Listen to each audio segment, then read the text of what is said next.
पाठ 18। बिंदा। बिंदा मेरी उस समय की बाल्य सखी थी जब मैंने जीवन और मृत्यु का अमिट अंतर नहीं जाना था। अपने नाना और दादी की स्वर्ग गमन की चर्चा सुनकर मैं बहुत गंभीर मुख और आश्वस्त भाव से घर भर को सूचना दे चुकी थी कि जब मेरा सिर कपड़े रखने की अलमारी को छूने लगेगा तब मैं निश्चय ही एक बार उनको देखने जाऊंगी। न मेरे इस पुण्य संकल्प का विरोध करने की किसी की कोई इच्छा हुई और न मैंने एक बार मरकर कभी न लौट सकने का नियम जाना। ऐसी दशा में छोटे छोटे असमर्थ बच्चों को छोड़कर मर जाने वाली माँ की कल्पना मेरी बुद्धि में कहाँ ठहरती। संसार का मेरा अनुभव भी बहुत संक्षिप्त सा था। अज्ञानावस्था से मेरा साथ देने वाली कुत्ती सीढ़ियों के नीचे वाली अंधेरी कोठरी में आंख मूंदे पड़े रहने वाले बच्चों की इतनी सतर्क पहरेदार हो उठती थी कि उसका गुर्राना मेरी सारी ममता भरी मैत्री पर पानी फेर देता था। भूरी पूसी भी अपने चूहे जैसे निस्सहाय बच्चों को तीखे पैने दांतों में ऐसी कोमलता से दबाकर कभी लाती कभी ले जाती थी कि उनके कहीं एक दांत भी न चुभ पाता था। ऊपर की छत के कोने पर कबूतरों का और बड़ी तस्वीर के पीछे गोरैया का जो घोंसला था उसमें खुली हुई छोटी छोटी चोंचों और उनमें सावधानी से भरे जाते दानों और कीड़े मकोड़ों को भी मैं अनेक बार देख चुकी थी। बछिया को हटाते हुए भी रंभा रंभा कर घर भर को दुखद समाचार सुनाने वाली अपनी श्यामा गाय की व्याकुलता भी मुझसे छुपी न थी। एक बच्चे को कंधे से चिपकाए और एक की उंगली पकड़े हुए जो भिखारिन द्वार द्वार फिरती थी वह भी तो बच्चों के लिए ही कुछ मांगती रहती थी। अतः मैंने निश्चित रूप से समझ लिया था कि संसार का सारा कारोबार बच्चों को खिलाने पिलाने सुलाने आदि के लिए ही हो रहा है और इस महत्वपूर्ण कर्तव्य में भूल न होने देने का काम माँ नामधारी जीव को सौंपा गया है। और बिंदा के भी तो माँ थी जिन्हें हम पंडिताइन चाची और बिंदा नई अम्मा कहती थी। वे अपनी मोटी देह को रंगीन साड़ी से सजे कसे चारपाई पर बैठकर फूले गाल और चपटी सी नाक के दोनों ओर नीले कांच के बटन सी चमकती हुई आंखों वाले मोहन को तेल मलती रहती थी। उनकी विशेष कारीगरी के सवारी पाटियों के बीच में लाल स्याही की मोटी लकीर सा सिंदूर, उनींदी सी आंखों में काले डोरे के समान लगने वाले काजल, चमकीले कर्ण फूल, गले की माला, नगदार रंग बिरंगी चूड़ियाँ और घुंघरूदार बिछुए मुझे बहुत भाते थे क्योंकि यह सब अलंकार उन्हें मेरी गुड़िया की समानता देते थे। यह सब तो ठीक था पर उनका व्यवहार विचित्र सा जान पड़ता था। सर्दी के दिनों में जब हमें धूप निकलने पर जगाया जाता था, गर्म पानी से हाथ मुंह धुलाकर मोजे, जूते और उन्हीं कपड़ों से सजाया जाता था और मना मना कर गुनगुना दूध पिलाया जाता था, तब पड़ोस के घर में पंडिताइन चाची का स्वर उच्च से उच्चतर होता रहता था। यदि उस गर्जन तर्जन का कोई अर्थ समझ में न आता तो मैं उसे श्यामा के रंभाने के समान स्नेह का प्रदर्शन भी समझ सकती थी, परंतु उसकी शब्दावली से परिचित होने के कारण ही कुछ उलझन पैदा हो जाती थी। उठती है या आऊं? बैल कैसे दीदे क्या निकाल रही है? मोहन का दूध कब गर्म होगा? अभागी मरती भी नहीं आदि वाक्यों में जो कठोरता की धारा बहती रहती थी उसे मेरा अबोध मन भी जान लेता था।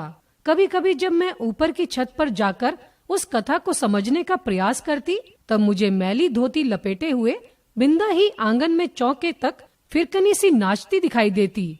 उसका कभी झाड़ू देना, कभी आग जलाना, कभी आंगन के नल से कलसी में पानी लाना, कभी नई अम्मा को दूध का कटोरा देने जाना मुझे बाजी करके तमाशे जैसा लगता था, क्योंकि मेरे लिए तो वे सब कार्य असंभव से थे। पर जब उस विस्मित कर देने वाले कौतुक की उपेक्षा कर पंडिताइन चाची का कठोर स्वर गूंजने लगता, जिसमें कभी कभी पंडित जी की गुड़की का पुट भी रहता था, तब न जाने किस दुख की छाया मुझे घेरने लगती थी, जिसकी सुशीलता का उदाहरण देकर मेरे नटखटपन को रोका जाता था। वहीं बिंदा घर में चुपके चुपके कौन सा नटखटपन करती रहती है, इसे बहुत प्रयत्न करके भी मैं समझ पाती थी। मैं एक भी काम नहीं करती थी और रात दिन उधम मचाती रहती, पर मुझे तो माँ ने न मर जाने की आज्ञा दी और न आंखें निकाल लेने का भय दिखाया। एक बार मैंने पूछा भी, क्या पंडिताइन चाची तुम्हारी तरह नहीं है? माँ ने मेरी बात का अर्थ कितना समझा यह तो पता नहीं, पर उनके संक्षिप्त हैं से न बिंदा की समस्या का समाधान हो सका और न मेरी उलझन सुलझ पाई। बिंदा मुझसे कुछ बड़ी ही रही होगी, परंतु उसका नाटापन देखकर ऐसा लगता था मानो किसी ने ऊपर से दबाकर उसे कुछ छोटा कर दिया हो। उसके दुबले हाथ पैर न जाने किस अज्ञात भय से सुन रहते थे।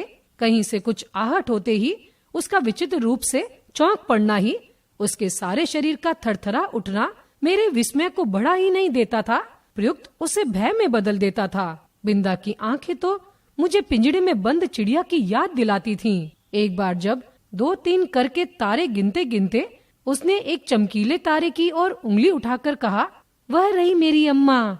तब मेरे आश्चर्य का ठिकाना न रहा। क्या सबकी एक अम्मा तारों में होती है और एक घर में? पूछने पर बिंदा ने अपने ज्ञान कोश में से कुछ कण मुझे दिए और तब मैंने समझा कि जिस अम्मा को ईश्वर बुला लेता है वह तारा बनकर ऊपर से बच्चों को देखती रहती है, और जो बहुत सज धज के घर में आती है वह बिंदा की नई अम्मा जैसी होती है। मेरी बुद्धि सहज ही पराजय स्वीकार करना नहीं जानती। इसी से मैंने सोचकर कहा, तुम नई अम्मा को पुरानी अम्मा क्यों नहीं कहती? फिर वे न नई रहेंगी और न डांटेंगी। बिंदा को मेरा उपाय कुछ जचा नहीं, क्योंकि वह तो पुरानी अम्मा को खुली पालकी में लेटकर जाते और नई को बंद पालकी में बैठकर आते देख चुकी थी। अतः किसी को भी पदच्युत करना उसके लिए कठिन था।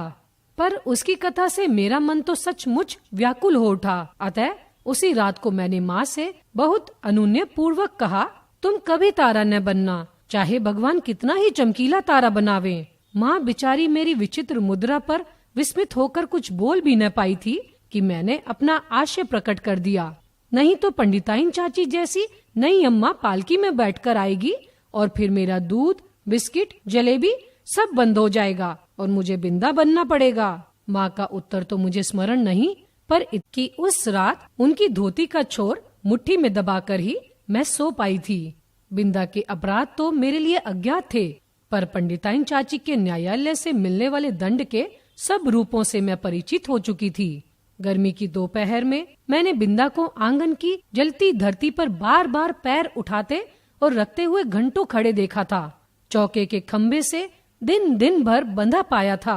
भूख से मुरझाए मुख के साथ पैरों नई अम्मा और खटोले में सोते मोहन पर पंखा झलते देखा था। उसके छोटे छोटे हाथों से धुल न सकने वाले उलझे तेलहीन बाल भी अपने स्वाभाविक भूरेपन और कोमलता के कारण मुझे बड़े अच्छे लगते थे। पंडिताइन चाची की कैंची ने जब उन्हें कूड़े के ढेर पर बिखेर दिया तो मुझे रुलाई आने लगी, पर बिंदा ऐसे बैठी रही मानो सिर और बाल दोनों नई अम्मा के ही हों। और एक दिन याद आता है, चूल्हे पर चढ़ाया दूध उफना जा रहा था। बिंदा ने नन्हे नन्हे हाथों से दूध की पतीली उतारी अवश्य, पर वह उसकी उंगलियों से छूटकर गिर पड़ी। खोलते दूध से जले पैरों के साथ दरवाजे पर खड़ी बिंदा का रोना देख मैं तो हद बुद्धि सी हो गई। पंडिताइन चाची से कहकर वह दवा क्यों नहीं लगवा लेती, उसे यह समझाना मेरे लिए कठिन था। उस पर जब बिंदा मेरा हाथ अपने जोर से धड़कते हुए हृदय से लगाकर कहीं छिपा देने की आवश्यकता बताने लगी, तब तो मेरे लिए सब कुछ रहस्यमय हो उठा। उसे मैं अपने घर में खींच लाई अवश्य, पर न ऊपर के खंड में माँ के पास ले जा सकी और न छिपाने का स्थान खोज सकी। इतने में दीवारें लांघकर आने वाली पंडिताइन चाची के उग्र स्वर के भय के कारण हड़बड़ाहट में हम दोनों उस कोठरी में जा घुसी जिसमें गाय के लिए घास भरी जाती थी। मुझे तो घास की पत्तियां भी चुभ रही थीं, कोठरी का अंधकार भी कष्ट दे रहा था, पर बिंदा अपने जले पैरों को घास में छिपाए और दोनों ठंडे हाथों से मेरा हाथ दबाए ऐसी बैठी थी मानो घास का चुभता हुआ ढेर रेशमी बिछौना बन गया हो। मैं तो शायद सो गई थी, क्योंकि जब घास निकालने के लिए आया हुआ गोपी इस अभूतपूर्व दृश्य की घोषणा करने के लिए कोलाहल मचाने लगा, तब मैंने आंखें मलते हुए पूछा, क्या सवेरा हो गया? माँ ने बिंदा के पैरों पर तिल का तेल और चूने का पानी लगाकर जब अपने विशेष संदेशवाहक के साथ उसे घर भिजवा दिया, तब उसकी क्या दशा हुई यह बताना कठिन है। पर इतना तो मैं जानती हूँ कि पंडिताइन चाची के न्याय विधान में न क्षमा का स्थान था, न अपील का अधिकार। फिर कुछ दिनों तक मैंने बिंदा को घर आंगन में काम करते नहीं देखा। उसके घर जाने से माँ ने मुझे रोक दिया था, पर वे प्राय कुछ अंगूर और सेब लेकर वहाँ हो आती थी। बहुत खुशामद करने पर रुकैया ने बताया कि उस घर में महारानी आई हैं। एक दिन मैं दोपहर को सभी की आंख बचाकर बिंदा के घर पहुंची। नीचे सुनसान खंड में बिंदा अकेली खाट पर पड़ी थी। आंखें गड्ढे में धंस गई थी, मुख दानों से भरकर न जाने कैसा हो गया था और मैली सी चादर के नीचे छिपा शरीर बिछौने से बिना ही नहीं जान पड़ता था। डॉक्टर, दवा की शीशियां, सिर पर हाथ फेरती हुई माँ और बिछौने के चारों ओर चक्कर काटती बाबूजी के बिना भी बीमारी का अस्तित्व है, ये मैं नहीं जानती थी। इसी से उस अकेली बिंदा के पास खड़ी होकर मैं चकित सी चारों ओर देखती रह गई। बिंदा ने ही कुछ संकेत और कुछ अस्पष्ट शब्दों में बताया कि नई अम्मा मोहन के साथ ऊपर खंड में रहती हैं, शायद चेचक के डर से। सवेरे शाम बरौनी आकर उसका काम कर जाती है। फिर तो बिंदा को देखना संभव न हो सका, क्योंकि मेरी इस आज्ञा उल्लंघन से माँ बहुत चिंतित हो उठी थी। एक दिन सवेरे ही रुकैया ने उनसे न जाने क्या कहा कि वे रामायण बंद कर बार बार आंखें पोंछती हुई बिंदा के घर चल दी। जाते जाते वे मुझे बाहर न निकलने का आदेश देना नहीं भूली थी। इसी से इधर उधर से झांक कर देखना आवश्यक हो गया। रुकैया मेरे लिए त्रिकालदर्शी से कम न थी, परंतु वह विशेष अनुनय विनय के बिना कुछ बताती ही नहीं थी, और उससे अनुनय विनय करना मेरे आत्मसम्मान के विरुद्ध पड़ता था। अतः खिड़की से झांक कर मैं बिंदा के दरवाजे पर जमा हुए आदमियों के अतिरिक्त और कुछ न देख सकी। इस प्रकार की भीड़ से विवाह और बारात का जो संबंध है उसे मैं जानती थी। तब क्या उस घर में विवाह हो रहा है, और हो रहा है तो किसका? ये प्रश्न मेरी बुद्धि की परीक्षा लेने लगे। पंडित जी का विवाह तो तब होगा जब दूसरी पंडिताइन चाची भी मरकर तारा बन जाएंगी, और बैठ न सकने वाले मोहन का विवाह संभव नहीं। यही सोच विचार कर मैं इस परिणाम पर पहुंची कि बिंदा का विवाह हो रहा है और उसने मुझे बुलाया तक नहीं। इस अपमान से आहत मेरा मन सब गुड़ियों की साक्षी बनाकर बिंदा को किसी भी शुभ कार्य में न बुलाने की प्रतिज्ञा करने लगा। कई दिन तक बिंदा के घर झांक कर जब मैंने माँ से उसके ससुराल से लौटने के संबंध में प्रश्न किया, तब पता चला कि वह तो अपनी आकाशवासिनी अम्मा के पास चली गई।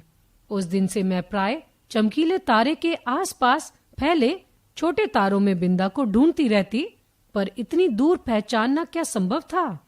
तब से कितना समय बीत चुका है, पर बिंदा और उसकी नई अम्मा की कहानी शेष नहीं हुई। कभी हो सकेगी या नहीं, इसे कौन बता सकता